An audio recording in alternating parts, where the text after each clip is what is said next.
seperti biasa, semua pembahasan ini bukan rekomendasi dan hanya informasi. Ingat, kerugian kamu tanggung sendiri ya. Saat ini saya mau sharing tentang strategi dividen investing. Menurut saya, strategi ini akan sangat berguna apabila saat market merah membara. Saat harga saham perusahaan bagus turun signifikan, strategi dividen investing akan melihat hal itu sebagai peluang. Tapi ingat, tidak semua saham bisa menerapkan strategi ini. Sederhananya, strategi ini hanya cocok bagi saham perusahaan yang punya fundamental bagus, harga saham masih masuk akal, rutin bagi dividen, dan punya brand image yang kuat. Kalau biasanya saat harga saham turun, kita akan mencari saham yang lagi diskon. Dengan strategi ini, kita akan mencari saham yang berpotensi dividen yield lebih besar. Kita tetap mempertimbangkan valuasi yang masuk akal, tapi fokusnya bukan di situ. Kita fokus kepada potensi dividen yield masa depan dan berapa banyak lembar saham murah yang bisa didapatkan. Semakin harga saham turun, semakin banyak lembar saham murah bisa dibeli. Intinya, dividen investing bukan fokus kepada harga saham, tapi kepada lembar saham. Kita tidak mencari saham murah, tapi kita mencari lembar saham murah. Seperti yang kamu tahu, besar kecilnya dividen yang diterima bukan berasal dari harga saham, tapi seberapa banyak lembar saham yang kamu punya. Meski harga sahamnya rendah, tapi lembar saham sedikit, dividen juga sedikit. Sebaliknya, meski harga saham tinggi, tapi lembar saham banyak, dividen yang diterima juga banyak. Nah, jadi dengan kondisi market yang sedang turun terus, kita akan memanfaatkan peluang untuk mengumpulkan lembar saham yang semakin banyak saat harga semakin murah. Agar kamu bisa lebih memahami tentang konsep ini, mari saya berikan contoh yang real. Jangan bosan-bosan ya, saya akan gunakan contoh saham BRI di video ini. Tapi, kalau kamu mau pakai saham lain juga boleh. Sesuaikan saja analisa yang saya buat dengan saham yang ingin kamu analisa. Karena yang saya ajarkan adalah caranya, bukan rekomendasi nama saham. Kerugian tetap tanggung jawab kamu sendiri. Pertama kita lihat dulu dari perkembangan dividen BRI selama 6 tahun. Sejak tahun 2019 hingga tahun 2024. Di sini kamu bisa lihat bahwa saham ini konsisten bagi dividen setiap tahun. Itu adalah kunci pertama untuk menerapkan strategi ini, di mana harus membeli saham yang rutin bagi dividen setiap tahun tanpa pernah absen. Kalau sahamnya pernah absen bagi dividen, berarti tidak masuk kriteria dividen investing. Selanjutnya kita amati growth dividen BRI selama 6 tahun. Di sini kamu bisa lihat bahwa dividen BRI pernah naik hingga 76% di tahun 2022, tapi juga pernah turun 41% di tahun 2021. Dengan kata lain, itu adalah potensi range dividen yang kamu dapatkan selama 6 tahun. Fungsi range dividen ini adalah kamu bisa mempertimbangkan di kemudian hari. Bagaimana jika dividen saat ini berkurang 41%? Apakah saham ini tetap menarik atau tidak? Kita tentu harus pertimbangkan histori yang pernah terjadi untuk membuat proyeksi masa depan. Dengan kamu tahu kemungkinan terburuk dari aspek dividen, kamu jadi punya antisipasi dan tidak terlalu over ekspektasi. Melanjutkan dari tabel di bawah ini, kamu juga bisa lihat bahwa sejak tahun 2022 hingga 2024, growth dividen BRI terus turun. Dari yang awalnya 76%, turun jadi 65%, turun jadi 11%. Artinya, kamu sebaiknya tidak terlalu berharap dividen tahun 2025 akan di atas 11%. Tapi persiapkan mentalmu apabila dividen growth BRI di bawah 10%. Meski begitu, satu hal yang bisa jadi kelebihan BRI dari aspek dividen adalah mereka punya growth rata-rata di atas 10%. Tentu saja, selain tahun 2021 yang turun 41%, nah dari tahun 2020 hingga 2024, growth dividennya selalu di atas 10%. Dividen yang besar dipengaruhi oleh pencapaian laba dan kebijakan payout ratio. Artinya, BRI mampu memenuhi dua hal itu dengan baik, sehingga growth-nya juga memuaskan. Sekarang kita akan berbicara tentang laba, karena poin ini sangat berkaitan dengan seberapa banyak dividen yang bisa kamu terima. Jika tadi kamu lihat growth dividen, sekarang kita bahas growth laba. Seperti yang kamu tahu, dividen yang dibagi merupakan hasil pencapaian laba tahun sebelumnya. Jadi, apabila kita bahas dividen tahun 2019 hingga 2024, artinya hal itu berasal dari pencapaian laba tahun 2018 hingga 2023 atau 1 tahun sebelumnya. Antisipasi seperti ini sangat dibutuhkan untuk dividen investing, karena fokus dividen investing adalah dividen rutin dalam jangka panjang, sehingga pemegang saham harus punya keyakinan kuat terhadap saham yang dia beli. Dengan mengetahui penurunan laba terbesar dari sebuah perusahaan, kamu jadi punya kesiapan mental dan psikologi yang lebih kuat apabila hal itu jadi kenyataan. Dari data ini kamu bisa lihat bahwa laba BRI pernah naik hingga 67% di tahun 2021, tapi pernah juga turun 46% di tahun 2020. Sama seperti tadi, data ini bisa berguna untuk memproyeksikan masa depan. Bagaimana jika di masa depan laba BRI turun 46% dari saat ini? Apakah kamu masih tertarik dengan saham ini? Atau langsung cut loss? Apalagi jika harga saham turun signifikan dan labanya juga turun. Apakah psikologimu masih tenang atau sudah mulai kacau? Setelah mengetahui dua hal tadi, selanjutnya mari kita hubungkan antara dividen yang dibagi dan laba yang dicapai. Bisa kamu lihat bahwa ada hubungan kuat antara dua komponen ini. Saat laba tumbuh signifikan, dividen juga akan naik, begitu juga sebaliknya. Bahkan untuk studi kasus saham BRI ini, pertumbuhan dividen cenderung lebih tinggi dari pencapaian laba, setidaknya untuk dividen tahun 2020 hingga 2022. Saat laba naik 6% di tahun 2019, dividen yang dibagi di tahun 2020 naik 27%. Saat laba turun 46% di tahun 2020, dividen yang dibagi hanya turun 41%. Saat laba naik 67% di tahun 2021, dividennya malah tumbuh 76%. Tapi sejak tahun 2023, growth dividen BRI sudah lebih normal, mengikuti pencapaian labanya. Saat laba naik 65% di tahun 2022, dividen di tahun 2023 juga naik 65%. Bahkan saat laba naik 18% di tahun 2023, dividennya hanya tumbuh 11% di tahun 2024. Itu artinya kamu harus punya antisipasi tentang dividen tahun 2025. Apabila di tahun 2024, laba BRI hanya tumbuh di bawah 10%, berarti dividennya juga tidak akan tumbuh signifikan. Tentu saja hal ini juga karena skala BRI yang sudah besar. Coba bayangkan, dengan laba 60 triliun di tahun 2023, untuk membuat tumbuh 10%, artinya harus ada kenaikan laba 6 triliun rupiah. Angka kenaikan laba 6 triliun itu bisa dikatakan sangat besar jika dibandingkan laba perusahaan kecil.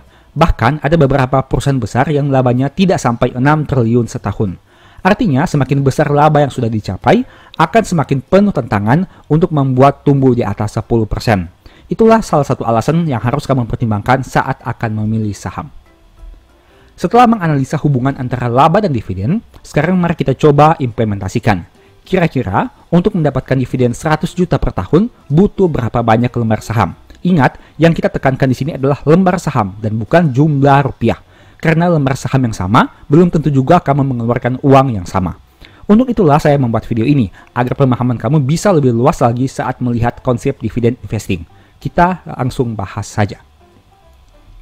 Dari data ini bisa kamu lihat bahwa, untuk memperoleh dividen 100 juta setahun, di tahun 2019, kamu butuh lembar saham sekitar 756.000. Tapi menariknya, untuk memperoleh dividen yang sama yaitu 100 juta, di tahun 2024, kamu hanya butuh 313 lembar saham saja. 313.000 lembar saham saja. Artinya, selisih lembar saham kamu berkurang di atas 50%. Dari yang awalnya 756, turun menjadi 313.000 lembar saham saja. Hanya dalam waktu 6 tahun, yaitu 2019 ke 2024. Alias, kamu bisa memperoleh diskon lebih dari 50%. Kenapa hal itu bisa terjadi? Kenapa jumlah dividen yang diterima sama, tapi lembar saham yang dibutuhkan jadi lebih sedikit? Jawabannya adalah karena dividen yang dibagi semakin besar. Pada tahun 2019, BRI hanya bagi dividen 132 per lembar saham. Tapi pada tahun 2024, dividennya menjadi Rp319. Artinya, kalau kamu ingin 100 juta di tahun 2019, kamu harus bisa beli BRI sebanyak 756.000 lembar. Tapi, kalau kamu ingin dividen 100 juta di tahun 2024, kamu hanya perlu BRI sebanyak 313.000 lembar saham saja. Menarik kan? Inilah yang namanya biarkan perusahaan yang kerja, pemegang saham terima dividen. Karena laba BRI terus naik, dividen per share juga cenderung naik. Dividen per share yang naik membuat lembar saham yang dibutuhkan jadi semakin kecil untuk mendapat nominal uang yang sama. Jika konsep ini kita lihat dari sisi yang lain, ceritanya akan jadi begini. Orang yang punya 756.000 lembar saham di tahun 2019 akan memperoleh dividen 100 juta di tahun 2019. Tapi dengan lembar saham yang sama di tahun 2024, Dividen yang diterima bukan lagi 100 juta, tapi menjadi 241 juta, di mana mengkalikan dividen per share-nya dengan lembar saham yang dimiliki. Dengan kata lain, dividennya naik lebih dari 1 kali lipat tanpa harus ngapa-ngapain. Inilah yang dinamakan biarkan aset yang bekerja untuk kita. Hanya perlu beli perusahaan bagus, tunggu, dan terima dividen yang lebih besar di masa depan. Menurut saya, orang yang menerima dividen 100 juta di tahun 2019 mayoritas tidak akan menyangka kalau mereka bisa terima dividen 241 juta di tahun 2024 dengan uang yang sama. Ingat, di sini orang tersebut tidak berbuat apa-apa, alias hanya menjadi investor pasif dan berharap dari dividen saja. Tidak ada reinvest dividen ataupun tidak ada top up dana. Kita tidak lagi mengulas dari sisi capital gain, tapi di video ini kita fokus saja ke dividennya. Kita juga tidak membahas soal top up dana ataupun reinvestasi dividen yang diterima. Ibaratnya, kamu membeli sebuah bisnis di tahun 2019 yang bisa berikan income 100 juta per tahun. Tanpa kamu harus terjun ke bisnisnya, tanpa mengurusi operasional perusahaan, kamu menerima income 241 juta di tahun 2024. Inilah indahnya dividen investing apabila sahamnya tepat. Kita punya sahamnya, biarkan perusahaan yang kerja untuk kita. Setelah tahu tentang konsep lembar saham dan dividen growth, selanjutnya yang menjadi pertanyaan, berapa modal yang dibutuhkan untuk mendapat uang 100 juta itu? Mari kita bahas. Kita akan gunakan angka saham 6.000 karena merupakan angka tertinggi BRI. Dengan kata lain, saya gunakan angka yang paling pesimis agar perhitungan bisa jadi realistis. Pada tahun 2019, apabila kamu beli BRI pada harga 6.000, butuh uang sekitar 4,5 miliar untuk memperoleh lembar saham yang setara dengan dividen 100 juta per tahun. Sampai di sini, apakah ada yang aneh? Ya benar, harga saham BRI di tahun 2019 tentu bukan 6.000, melainkan jauh lebih rendah. Tapi saya gunakan angka 6.000 agar simulasi ini menjadi realistis untuk tahun 2024. Agar supaya tidak ada statement yang mengatakan, itu kan data masa lalu, sudah lewat, jadi sudah tidak bisa digunakan. Itulah alasannya kenapa saya pakai angka Rp6.000. Tujuannya agar perhitungan bisa realistis di masa sekarang. Kita lanjutkan pembahasan. Jika di tahun 2019 kamu butuh uang 4,5 miliar untuk dapat dividen 100 juta per tahun, di tahun 2024 kamu hanya butuh uang 1,8 miliar untuk dapat dividen yang sama, yaitu 100 juta. Mungkin di sini kamu jadi lebih paham tentang efek dari dividen growth. Semakin besar dividen per share, modal yang dibutuhkan jadi lebih kecil. Dari data ini saja bisa dilihat bahwa modal yang dibutuhkan berkurang sekitar 58%, dari 4,5 turun menjadi 1,8 untuk memperoleh dividen yang sama. Dengan kata lain, saat kinerja perusahaan tumbuh, kita sebenarnya sedang dibantu oleh perusahaan agar bisa mendapat dividen dengan modal yang lebih murah. Selisih dari 4,5 ke 1,8 tentu sangat jauh kan? Nah, tadi kita bahas jika menggunakan harga saham 6.000. Sekarang bagaimana jika harga sahamnya hanya 5.000? Ingat, harga yang saya katakan di sini adalah harga rata-rata. Apabila harga saham turun Rp1.000 saja dari 6 ke 5.000, modal yang kamu butuhkan untuk beli di tahun 2024 turun dari 1,8 menjadi 1,5 miliar saja.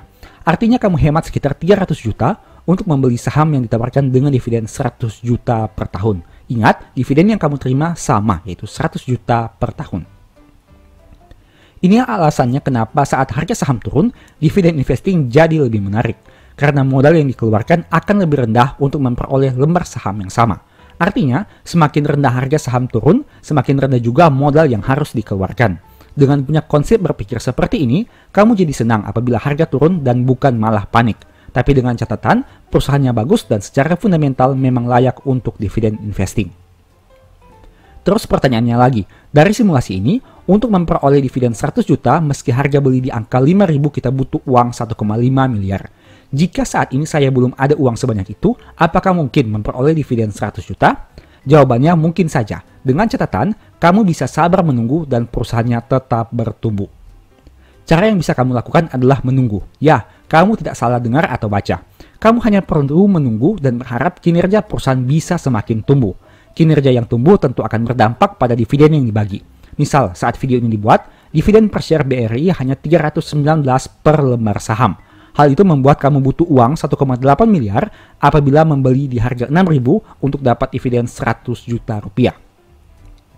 Tapi bagaimana jika dividen BRI naik 1 kali lipat menjadi 638 per lembar saham? Itu artinya kamu hanya butuh lembar saham 156.000 atau dengan modal 940 juta dengan harga Rp6.000. Sedangkan apabila dividennya naik 2 kali lipat menjadi 957, kamu hanya butuh 104.000 lembar saham atau uang 626 juta dengan harga Rp6.000. Ingat, harga yang kita gunakan adalah Rp6.000 atau dengan kata lain, kita menggunakan harga yang pesimis. Apakah kamu sudah tahu apa yang saya maksudkan? Yang perlu dilakukan adalah menunggu dividen per share BRI naik dalam 5, 10, 15 tahun ke depan. Pertanyaannya, apakah mungkin dividen per share naik berkali lipat? Jawabannya adalah mungkin saja. Faktanya di tahun 2019, dividen BRI hanya 132 dan menjadi 319 di tahun 2024. Dengan kata lain, naik 2,4 kali lipat hanya dalam waktu 5-6 tahun saja. Jika di masa lalu perusahaan ini bisa tumbuh seperti itu, apakah di masa depan mereka bisa melakukannya lagi? Jawabannya bisa iya, bisa juga tidak. Oleh karena itu, yang harus kita lakukan adalah terus memantau kinerja perusahaan. Apakah bisa tumbuh konsisten atau tidak. Selama masih tumbuh, harga sahamnya turun signifikan, itu adalah hal yang sangat bagus. Tapi, jika kinerjanya turun drastis, harga saham yang turun itu harus segera diwaspadai. Jadi patokannya tetap saja adalah kinerja keuangan dan kita tidak lagi terlalu pusing dengan naik turun harga setiap hari. Pertanyaannya lagi, jika dividen naik 1 kali lipat, berarti laba juga harusnya naik 1 kali lipat. Apakah mungkin laba BRI yang saat ini 60 triliun naik jadi 120 triliun di masa depan? Pertanyaan itu sering ditanyakan di kolom komentar. Jawaban saya sederhana. Jika kamu seolah-olah hidup di tahun 2003, apakah kamu pernah menyangka laba BRI bisa 60 triliun di tahun 2023? Hal mustahil di masa lalu bisa jadi kenyataan di masa sekarang. Begitu juga dengan hal tidak masuk akal di masa sekarang, bukan mustahil terjadi di masa depan. Tapi ingat, kita juga harus realistis. Menaikkan laba 1 kali lipat dari 30 menjadi 60 triliun tentu tidak sesusah menaikkan laba 1 kali lipat dari 60 triliun menjadi 120 triliun. Oleh karena itu, kita harus pantau terus kinerja saham yang dibeli agar bisa mengambil tindakan dengan lebih cepat dan rasional. Ingat, apapun yang ada di saham itu pasti ada resikonya. Meski saham blue chip seperti BCA dan BRI, tentu saja ada resikonya juga. Yang bisa kita lakukan hanya meminimalisir dan melakukan segala bentuk antisipasi. Jadi pertanyaannya, antisipasi apa yang sudah kamu lakukan? Sebagai informasi, kalau kamu mau belajar lebih detail tentang dividen investing, mungkin ebook strategi nabung saham dan stock for living bisa membantu. Detail pembahasan ebook silahkan lihat pada gambar di bawah ini. Nah, ternyata simulasi ini memiliki beberapa kelemahan. Yang pertama, kita tidak tahu apakah perusahaan mampu terus menghasilkan laba di masa depan. Karena kita gunakan simulasi, perusahaan labanya terus naik. Ada kalanya labanya naik, tapi mungkin juga bisa turun. Selain itu, semakin besar laba perusahaan, rasanya akan menjadi semakin sulit untuk membuatnya double. Misalnya, apakah kamu yakin laba Bank Mandiri di masa depan bisa berlipat ganda dari laba saat ini? Misalnya, laba saat ini 55 triliun. Apakah kamu yakin 20 tahun ke depan laba Bank Mandiri bisa mencapai 110 triliun? Mungkin saat ini rasanya seperti tidak masuk akal. Tapi jika kamu lihat video tadi, maka hal ini sama terjadi seperti 20 tahun sebelumnya. Apakah kamu pernah berpikir 20 tahun sebelumnya bahwa saat ini Mandiri mampu menghasilkan laba 55 triliun? Meski saat ini seakan-akan mustahil, tapi buktinya hal itu pernah terjadi 20 tahun sebelumnya. Tapi ingat, 20 tahun ke depan kita tidak bisa mematok akan terjadi hal yang sama. Bisa saja lebih tinggi, bisa juga lebih rendah. Poin kedua, harga beli saham konstan pada satu harga. Mungkin tidak akan relevan jika saham perusahaan naik signifikan. Mungkin saat ini BMRI di harga 7.000, tapi jika harganya nanti jadi 10.000, modal yang harus kamu keluarkan jadi lebih besar. Meski begitu, hal sebaliknya juga bisa terjadi. Jika nanti harga Bank Mandiri turun jadi 5.000, modal kamu juga bisa jadi lebih kecil. Jadi, semuanya punya plus minusnya masing-masing. Ketiga, inflasi mungkin tidak selalu 5% setiap tahun. Kadang lebih tinggi, tapi mungkin bisa juga lebih rendah. Jadi, angka kebutuhan hidup di masa depan mungkin belum pasti. Tapi setidaknya kamu sudah punya gambaran besarnya. Oke, dividen investing bisa menjadi salah satu solusi untuk meminimalisir ketidakpastian di pasar saham. Dapat cash flow atau uang gratis setiap tahun dan memberikan potensi keuntungan di masa depan. Tentu saja, ini syarat dan ketentuannya berlaku juga. Jika kamu mencari di Google, dividen investing merupakan pendekatan dalam investasi saham yang menitik beratkan pada saham-saham perusahaan yang rutin dan konsisten membayar dividen kepada pemegang sahamnya. Tapi, kamu harus ingat juga bahwa kamu harus bisa memproyeksikan kira-kira di masa depan kinerjanya dapat terus bertumbuh sehingga dividen semakin besar. Dan apabila kamu membeli saat ini dengan harga yang lebih murah, otomatis dividen yield di masa depan akan menjadi lebih besar, bahkan bisa saja kamu balik modal hanya dari dividen. Kita akan mengambil contoh satu pembahasan yang pernah saya tulis di dalam e-book Strategi Nabung Saham maupun Stock for Living, yaitu saham Bank Mandiri. Ini merupakan contoh kasus yang ada di e-book Strategi Nabung Saham yang ditulis di tahun 2021 dan e-book Stock for Living yang ditulis di tahun 2023. Jadi, contoh ini dibuat tahun 2021 sebelum terjadi kondisi yang sebenarnya di tahun 2023. Silahkan kamu pertimbangkan sendiri. Oke, ini merupakan cuplikan pembahasan di e-book Stock for Living. Saya mengatakan seperti ini. Berdasarkan laporan keuangan Bank Mandiri tahun 2022, diinformasikan juga bahwa perusahaan berhasil membukukan laba sekitar 41,1 triliun rupiah. Angka tersebut jauh lebih tinggi dibandingkan perkiraan penulis di tahun 2021 sebesar 22,6 triliun rupiah. Nah, jadi karena e-book Strategi Nabung Saham ini ditulis tahun 2021, maka saya memproyeksikan kira-kira di tahun 2022 nanti laba perusahaan Bank Mandiri ini akan sebanyak apa. Nah, di tahun 2021 berdasarkan growth sebelumnya, maka saya mengasumsikan terjadi pertumbuhan sekitar 15%. Dengan kata lain, asumsinya laba Bank Mandiri di tahun 2022 sekitar 22,6 triliun rupiah. Bagaimana kenyataannya? Realita yang terjadi di tahun 2022, Bank Mandiri berhasil mencetak laba sebanyak 41,1 triliun rupiah. Angka yang sangat besar jika dibandingkan dengan proyeksi yang saya buat. Apakah dampaknya? Nah, dampaknya adalah dividen per share yang semakin besar. Karena Bank Mandiri ini konsisten membagi dividen dengan payout ratio yang cenderung stabil, mungkin sekitar 60% setiap tahun, maka dividen per share-nya mengalami pertumbuhan menjadi 264,5 di tahun 2022 setelah disesuaikan dengan stock split. Itu artinya apabila kamu membeli saham Bank Mandiri di tahun 2021 saat e-book Strategi Nabung Saham ini ditulis, maka di tahun 2023 untuk tahun buku 2022 potensi dividen yieldmu sudah bukan 5% lagi, tapi 7% hingga 9,4% berdasarkan harga saham di tahun 2021. Itu artinya terjadi kenaikan 1-2 kali lipat hanya dalam waktu 2 tahun saja, di tahun 2021 hingga ke tahun 2023. Inilah yang menjadi alasan kenapa untuk dividen investing, kamu tidak boleh hanya melihat dalam jangka pendek atau dalam 1 tahun saja, tapi kamu harus memproyeksikan di masa depan kira-kira pertumbuhan laba perusahaan akan seperti apa. Nah, ini menjadi hal yang menarik karena proyeksi yang saya buat ini lebih rendah dibandingkan realita yang terjadi. Otomatis secara dividen, maka terjadi pengkalian dalam jumlah yang cukup besar, mengingat proyeksi yang saya buat hanya 22,6, tapi realitanya 41,1 triliun rupiah. Ini merupakan hal yang sangat menarik. Kalau kamu punya saham Bank Mandiri sejak tahun 2021 saat e-book Strategi Nabung Saham ditulis dan masih hold hingga sekarang, berapapun harga beli kamu, dividen yield Bank Mandiri paling kurang 7% di tahun 2023, bahkan bisa di atas 10% di tahun 2024 ini. Dengan kata lain, hanya dalam waktu 2 tahun, dividen yield kamu naik beggar dari yang biasanya sekitar 4-5%, kini naik hingga bahkan di atas 10% di tahun 2024 ini. Selain itu, pemegang saham Bank Mandiri juga memperoleh floating profit karena harga saham naik sangat signifikan. Bahkan kenaikannya di atas saham BRI dan BCA. Dividen investing baru akan terasa dalam jangka panjang. Dalam jangka pendek, yieldnya biasa saja. Tapi dalam jangka panjang, asalkan kinerja perusahaan terus tumbuh, yieldnya otomatis akan meningkat. Ini merupakan salah satu contoh. Dividen di tahun 2023 untuk Bank BRI adalah 4,97%. Apabila saya memproyeksikan di tahun 2024, dengan harga saham pada saat video ini dibuat, yieldnya hanya naik menjadi 5,6%.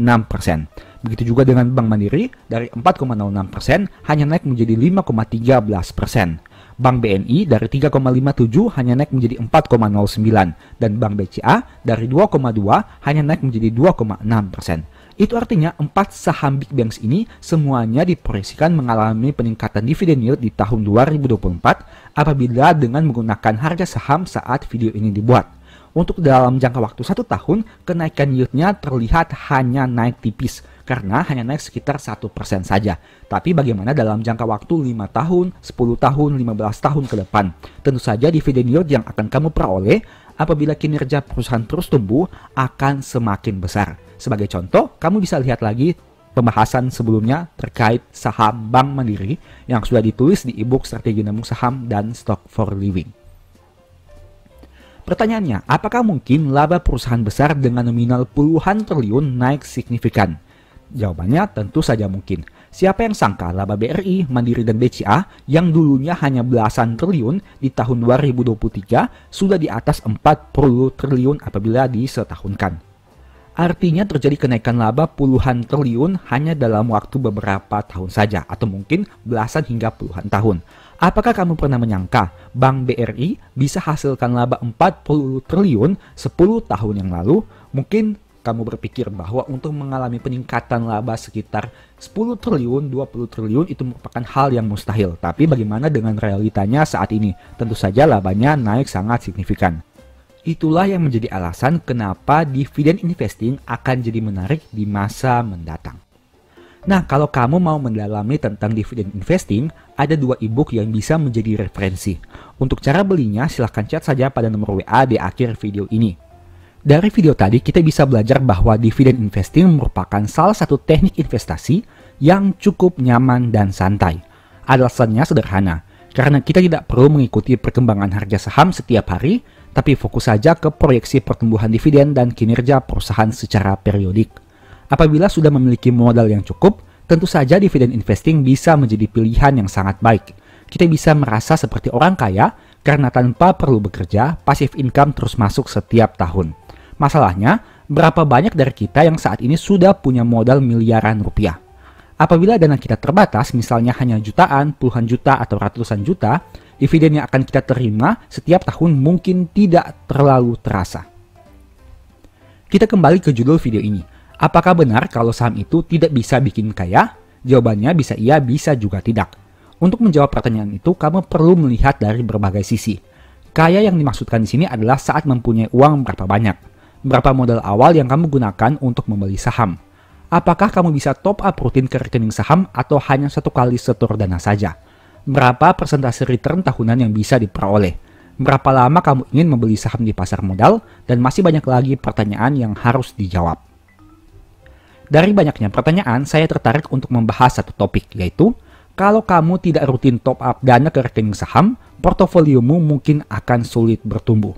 Artinya, saya mau sampaikan bahwa untuk membuat portofolio bisa tumbuh secara konsisten dalam jangka panjang, kita tidak boleh hanya berharap pada satu dana yang sudah disetor ke rekening sekuritas. Ada beberapa poin lagi yang harus kita usahakan agar pertumbuhan portofolio bisa lebih maksimal.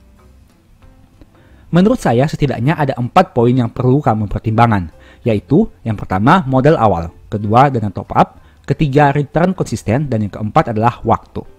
4 hal ini saling berkaitan satu dengan lain, dan kamu tidak boleh hanya berharap pada satu poin saja. Misal, kamu punya modal awal yang besar untuk membeli saham dan berharap bisa cepat kaya hanya karena punya modal yang besar. Modal awal yang besar tidak akan memberikan hasil yang maksimal kalau kamu tidak rutin top up dana, returnnya konsisten, dan waktunya singkat. Sebaliknya, mungkin modal awal kamu tidak seberapa, tapi kalau kamu konsisten rutin top up dana, mampu menghasilkan return konsisten yang di atas rata-rata, dan punya durasi waktu yang panjang, kemungkinan portofoliomu bisa tumbuh akan jadi lebih besar. Poin inti yang mau saya tekankan di sini adalah modal besar itu memang penting, tapi bukan segalanya. Berapa banyak orang yang modalnya besar tapi portofolionya malah rugi?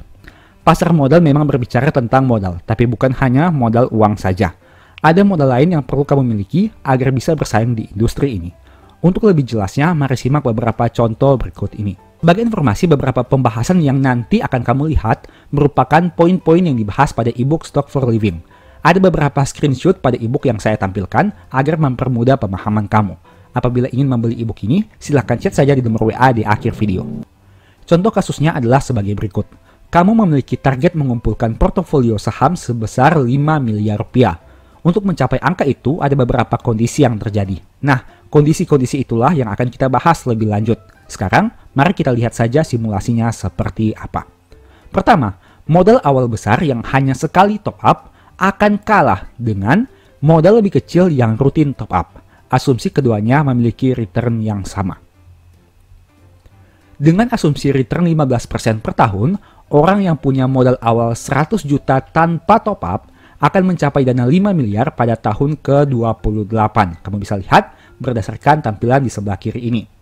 Sedangkan mereka yang punya modal awal 50 juta dan rutin top up dana 24 juta per tahun bisa mencapai dana 5 miliar pada tahun ke-23. Itu artinya terdapat selisih sekitar 5 tahun antara modal awal 100 juta dan modal awal 50 juta yang rutin top up. Di sini ada yang menarik, dengan selisih dana yang mencapai 50% dari 100 juta dan 50 juta, ternyata orang yang punya dana awal lebih kecil bisa mencapai angka 5 miliar lebih cepat, asalkan rutin top up dana setiap tahun. Kondisi kedua, modal awal besar dengan nominal top up lebih kecil akan kalah dengan modal awal kecil dengan nominal top up lebih besar. Asumsi keduanya memiliki return yang sama. Kamu bisa lihat di sini, dengan asumsi return 15% per tahun, orang yang punya modal awal 100 juta dengan top up 12 juta per tahun akan mencapai dana 5 miliar pada tahun ke-24.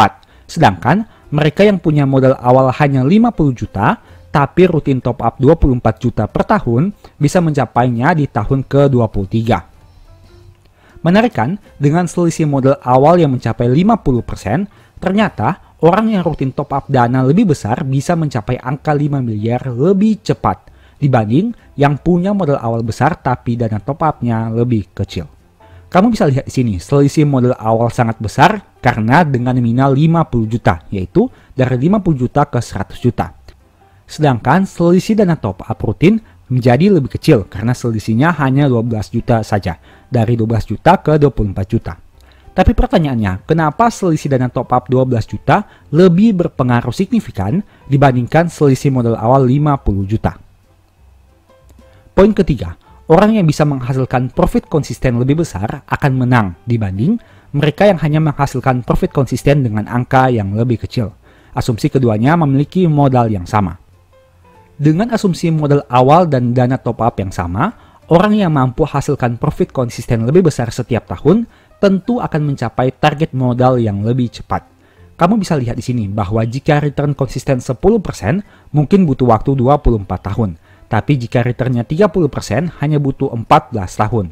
Artinya, terdapat selisih waktu yang sangat besar, yang mencapai 10 tahun. Nah, masalahnya, bagaimana cara memperoleh return konsisten dalam jangka panjang? Hal itu yang sebaiknya kamu cari jawabannya. Poin keempat, kalau kamu belum punya modal yang banyak dan belum bisa hasilkan profit konsisten yang lumayan setiap tahun, pastikan kamu masih punya kesempatan berupa waktu. Kalau usiamu saat ini tidak lagi muda, setidaknya kamu bisa membuka jalan agar anak-anakmu nanti bisa meneruskan apa yang sudah kamu mulai. Karena ingat, pasar saham akan terus bergerak dari waktu ke waktu, baik itu saat kamu masih kecil, dewasa, tua, bahkan hingga ke anak cucu nanti. Katakanlah saat ini kamu berusia 50 tahun. Apabila mengacu pada tabel sebelumnya, kamu butuh waktu di atas 20 tahun untuk mengumpulkan target dana 5 miliar agar bisa menikmati hidup. Masalahnya, jika menggunakan angka 20 tahun saja, kalau portofoliomu tumbuh dengan konsisten, artinya kamu baru bisa mencapainya di usia 70 tahun. Itu pun kalau diberikan panjang umur dan portofolio konsisten bertumbuh. Apakah itu berarti investasimu sudah terlambat? Tentu tidak. Kamu punya keturunan atau pasangan yang bisa diberikan privilege berupa portofolio saham. Kalau saat ini kamu mulainya dari angka 0, berarti nantinya keturunan atau pasanganmu tidak harus mulai lagi dari awal. Mereka sudah memperoleh privilege yang kamu usahakan saat ini, agar memperoleh kehidupan yang lebih baik dari sisi finansial. Katakanlah anak kamu masih berusia 20 tahun saat ini. Apabila dana kelolaanmu bisa terus tumbuh dari waktu ke waktu, saat mereka tumbuh dewasa nanti, tentu saja portofolio yang kamu berikan kepada mereka akan tumbuh sangat besar dan jauh lebih besar dari sekedar 5 miliar rupiah. Itulah alasannya kenapa pada usia berapapun kamu saat ini, tidak ada salahnya untuk tetap belajar tentang pasar modal. Saham ini menarik karena selain praktis untuk bertransaksi, bisa juga untuk diwariskan. Kamu mungkin tidak bisa memberikan perusahaan atau bisnis besar kepada anak-anak kamu, tapi kamu bisa memberikan saham perusahaan besar kepada mereka. Apabila lembar saham yang kamu kumpulkan semakin banyak, bisa saja di masa depan kamu atau anak-anak kamu menikmati dividen dengan jumlah yang sangat besar. Kalau kamu tidak sempat menikmati hasil usahamu, mungkin keturunanmu nanti yang akan menikmatinya. Poin inti dari pembahasan ini adalah tentang compounding interest atau bunga berbunga. Compound interest tidak akan terasa dalam jangka pendek, melainkan memberikan hasil yang menakjubkan dalam jangka panjang. Meski begitu, kamu perlu ingat bahwa compounding akan jadi lebih maksimal jika memiliki 4 faktor tadi, yaitu dana awal, rutin top up dana, return konsisten, dan durasi waktu yang cukup. Artinya, meski dana awal kamu besar, tapi kamu tidak memanfaatkan 3 faktor yang lain, compound interest tidak akan bekerja dengan maksimal. Simulasi-simulasi yang kamu lihat sebelumnya memang hanya perhitungan di atas kertas, dan tentu saja realitas saat menjalaninya tidak akan semudah perhitungan kalkulator. Akan ada masanya di mana profit 15% sangat mudah untuk diperoleh, tapi akan ada juga tahun di mana profit 7,5% sangat sulit untuk dicapai. Kamu memang mampu top up dana secara rutin untuk memperbesar modal, tapi mungkin akan ada tahun di mana keuangan kamu bermasalah, sehingga bukannya menambah modal, kamu malah berpikir untuk menarik sebagian dana dari rekening sekuritas, entah untuk kebutuhan hidup atau hanya sekedar gaya hidup. Ini merupakan cuplikan tampilan dari pembahasan di ebook Stock for Living. Kesimpulan, jadi saham bisa bikin kaya atau tidak? Jawabannya tergantung. Apakah kamu bisa memanfaatkan compounding effect dengan baik atau tidak? Artinya, kita tidak hanya melihat dari berapa besar modal awal yang kamu miliki, tapi juga berapa banyak dana top up yang rutin kamu setorkan, persentase profit konsisten, dan durasi waktu investasi jangka panjang. Semoga video ini bermanfaat ya. Demikianlah pembahasan singkat pada video ini. Selalu ingat bahwa semua saham yang disebutkan bukan rekomendasi dan hanya informasi. Segala risiko kerugian menjadi tanggung jawab kamu sendiri. Di video berikutnya ingin dibahas materi apa lagi? Tulis di kolom komentar ya. Sebagai informasi, channel YouTube Baca Saham sekarang ada 2. Yang pertama Baca Saham dan Baca Saham dari nol. Berikut ini beberapa list ebook Baca Saham. Pertama Stock for Living, Strategi Nabung Saham, The Stock Market, dan Cara Cepat Analisa Laporan Keuangan. Apabila tertarik, chat saja pada nomor WA yang ada. Sekian video ini, semoga bermanfaat. Thank you.